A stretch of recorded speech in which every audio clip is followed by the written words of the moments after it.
again. I'm so sorry. I know how late it is. It really is late for you guys. I want to make a couple comments before I get my testimony. First of all, what puzzles me is why doctors keep saying magistrates don't know anything about medical. They can't make decisions about medical. They don't know anything about that. But the magistrates make decisions about everything else. But at the same time, when they say that, they're talking about legal. So I would think that a magistrate knows about as much about medical as a doctor knows about legal, because they're like, oh, we know about this and they're quoting that. It doesn't make sense to me. I think magistrates would be just fine. And a lot of the discussions I've been, it's almost like me. And very few people say anything about victims and so forth.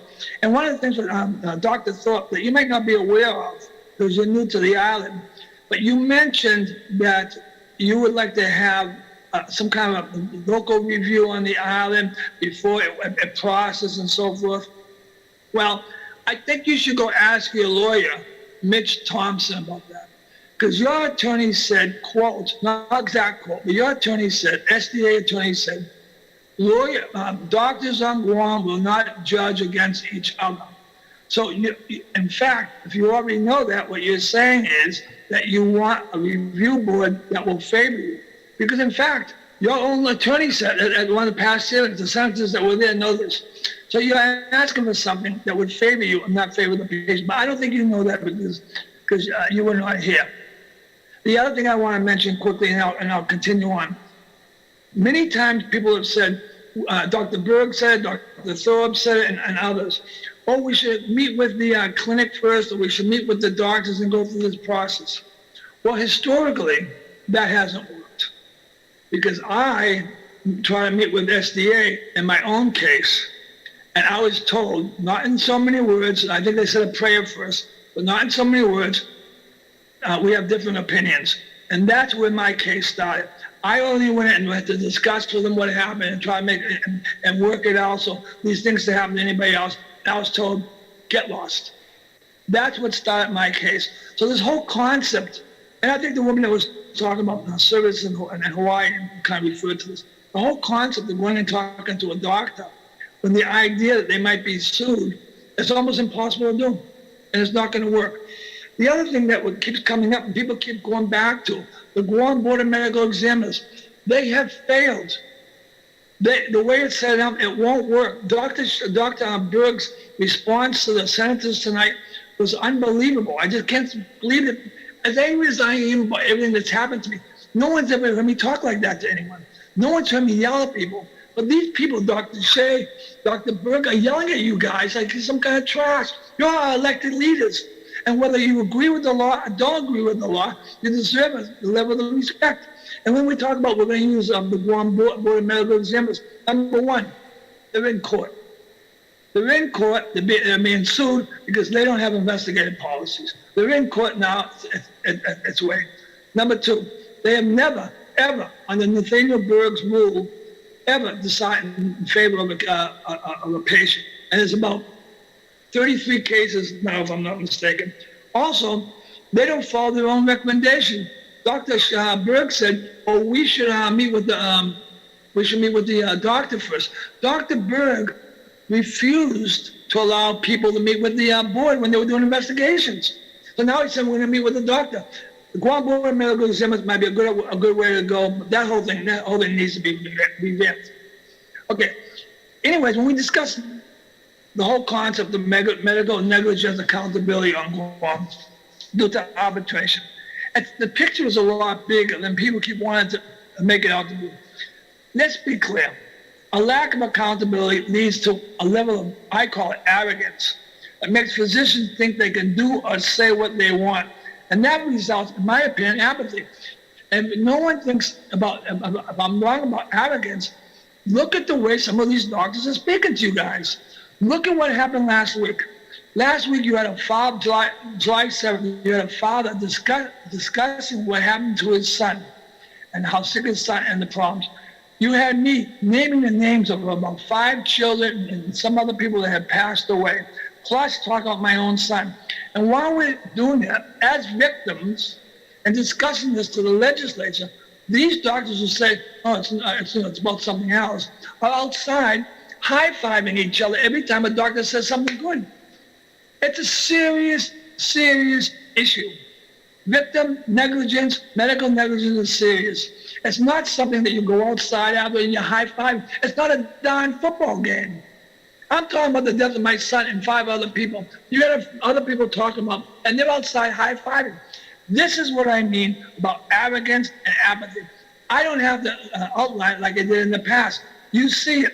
Threats to Sanders, threats to me.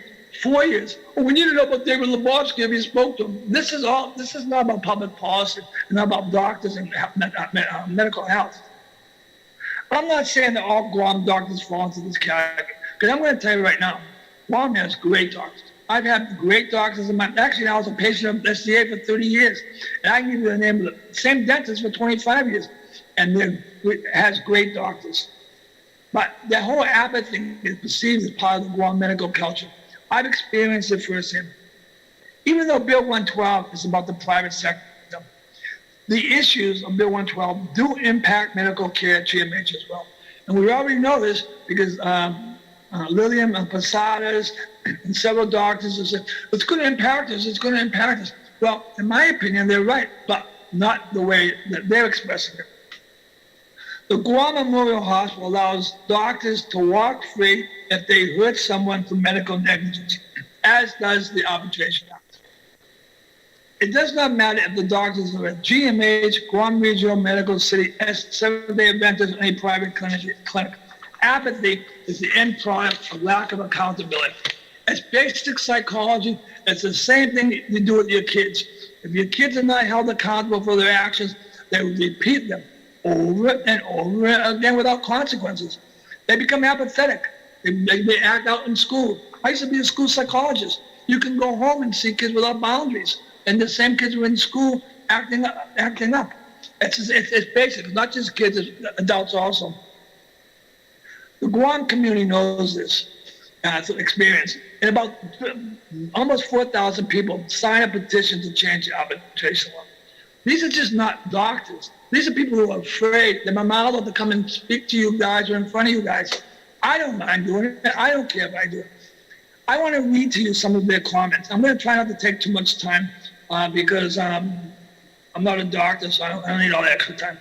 Okay, first, let me just read some of these to you, if it's okay. Mira Inta, she said, these are comments from on the petition that we put out. She said regarding the Arbitration Act and changing it, it's the right thing to do. I had 2 surgeries. First one was their mistake and completely didn't fix the issue. The second surgery was actually to fix my issue. Now I have my gallbladder and appendix removed. It was a mess, and I couldn't do anything but forget it.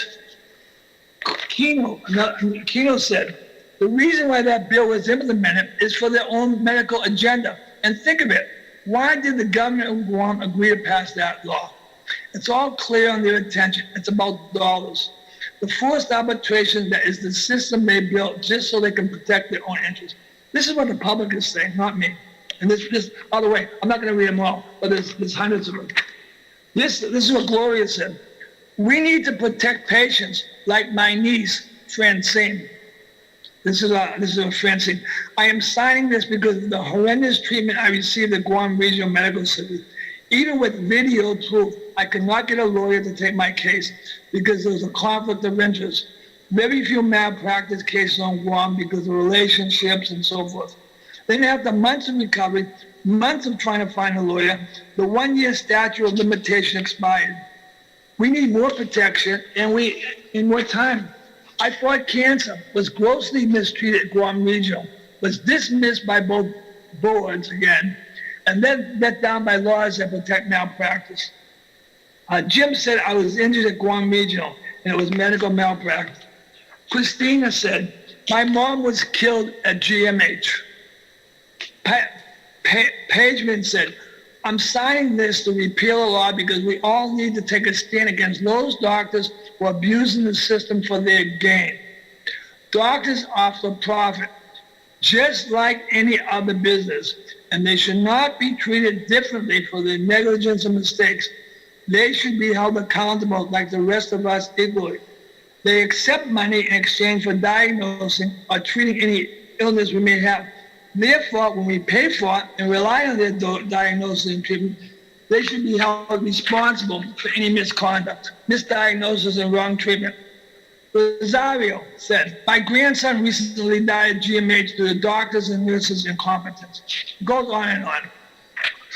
Julian said, I believe this arbitration shouldn't take place for a citizen who's wrong. Nicole, I'm a victim of medical negligence. Abby said, for Zachary, rest in peace, my angel. An innocent victim of negligence, hands of a doctor, protected by my government. An innocent victim at the negligence, hands of a doctor, protected by my government. I said it twice because it's a child. I can go on and on. I can go on and on. There's hundreds of them, but I'm not going to do that. But I'd like to take a little extra time and be able to tell you something. You have heard this story about Asher Dean probably more times than you want to listen to it. But I'm going to tell you this one more story. Today, first of all, my son Asher Dean, that may not know it, died at GMH. He was a victim of wrongful death. And that was established by a settlement in the court today. A wrongful death at GMH of a 5-year-old. Wrongful death is defined as recklessness and negligence. Clearly this means, as of today officially, that my little boy died from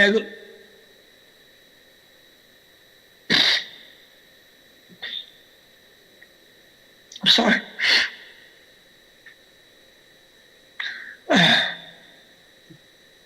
Medical negligence killed my boy.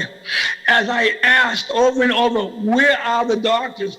Where is the ICU? Where are the nurses? Why is he not intubated? I spent the night holding my son. 3 times that night. He put his arm around me. I told the nurses, I love my daddy. 3 times he said that. I can't forget those words. I can't forget Asher. I can't forget the hell that I and my family is living in. I also can't forget the misery of all the victims I have spoken to. And at the same time, you've got these fools in the hallway with white coats on and their stethoscopes dancing around like a football game, high-fiving each other. What is the problem here? People don't get it. You want to know why people in the community are upset? Everyone has a story. The doctors, and I will name the doctors because the public record them. The doctors, Dr. Garrido and Dr. Sarmiento, chose not to upgrade Asher's care, and they chose not to even come to see him as he suffered clearly in pain all night. No doctor saw my son. I kept asking, no, they were home in bed.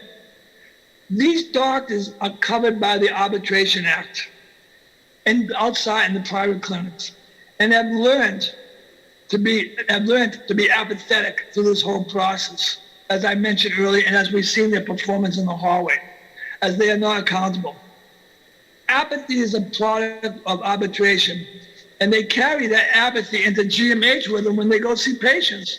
It's not just about the one law at GMH and one law about outside. It's the apathy that people learn when they're not accountable, like our kids. Your kids are apathetic at home, they act up. When they go to school, they act up. It doesn't there's no different rules. The doctors have learned through this law that, hey, when I have time, I'll go see the child. They have nurses calling them and they're not coming in. My son died from apathy. In Asher's case, they carried that apathy to bed with them as they never went to GMH. These 2 doctors were the first to sign with all pediatricians against Bill 11236. When I saw that, I almost fell off my chair. Of course they don't want to be held accountable for Asher and the next Asher, or baby Faith, or all the other kids I can name right now. They don't want to be accountable. They want to go on and me. We have to have this way, me. And while they're playing the games in the hallway, we're talking about the lives of our children, the death of our kids. It's like a joke to them. And that's why they make the point of the apathy themselves. In my opinion, they should be prosecuted not allowed to hire by Arbitration Act. It's also my opinion that Bill 11236 is too lightweight, but it's a compromise. I think it should be fully repealed, and they should go directly to court when they're involved in the death of a child, or death of anyone. Save lives, senators. Hold these apathetic fools responsible, and they will get out of bed next time or do what they need to do. All the doctor had to do is get out of bed. Oh, no. Instead, they've been prescribing Tylenol, just like baby Faith that killed her. Asher died from medical negligence, and these people think it's okay as long as they don't lose financially. And they will say it's not about financial. I say it's about financial. If you don't want to think of it, let's turn our attention back to Dr. Shea. 25 years, never paid malpractice. For that kind of doctor, malpractice, $125,000 a year. That equals $3 million in 25 years, which is the salary of 100 regular people on Guam who are not even allowing themselves to access a process for medical negligence. That's why it's about money. That the ones that scream the loudest, Dr. Berg, Dr. Shea. Look at what they're building. Look what they have. Yeah, they might be great doctors. Who cares? I think it's wonderful. But let's be honest. When we start talking about this and that, it comes right down to the water. The doctors high-fiving each other during the last hearing was just about it. That was the final thing that pushed me over the edge. As did people in the community. People have seen that. What doctors will act that way when parents are talking about dead kids? The doctors that Dr. Thorne is talking about, we need a review. Dr. Shea's discussion, we bring all these people from Hawaii. That's all good stuff. That's your job. Do it. But when people are talking about dead kids, don't be high-fiving like idiots. Okay, I want to say a couple other things, then I'll end because I know everybody's late. Thank you. First of all, I'm sorry. I get talking. Dr. Shea said years ago, I think it was 4 or 5 years ago, that we have plenty of doctors on Guam. It was a quote of his in the PDN when they were talking about bringing doctors here from foreign countries. He said, no, we don't need doctors. Now he's saying we don't have doctors. Which one is it? Also, there's false information. Dr. Shea and Dr. Berg said, arbitration is 11,000. Arbitration is not 11,000. That's the application fee only. It's maybe $80,000 by it's done within in a case like mine. It's not 11,000. Not 11,000. And Dr. Shea also keeps referring in his testament to the poor. Dr. Shea, it's not about the poor. It's about all of us. It's about your grandson also. It's about equity. It's about identifying neglectful doctors that do not get identified also. It's about life. It's about death. It's not about your big pocketbooks. Okay, so that's all right.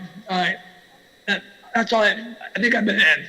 Thank you, Senators. I appreciate the input. Be able to give input. Good night. Thank you. Thank you very much, Mr. Lubofsky. Is there any question for Mr. Lubofsky from any of the senators? All right. Thank you, Mr. Lubofsky. I'm now going to allow the senators to close. Senator Perez. Thank you, Madam Speaker. I just want to thank everyone who has come out here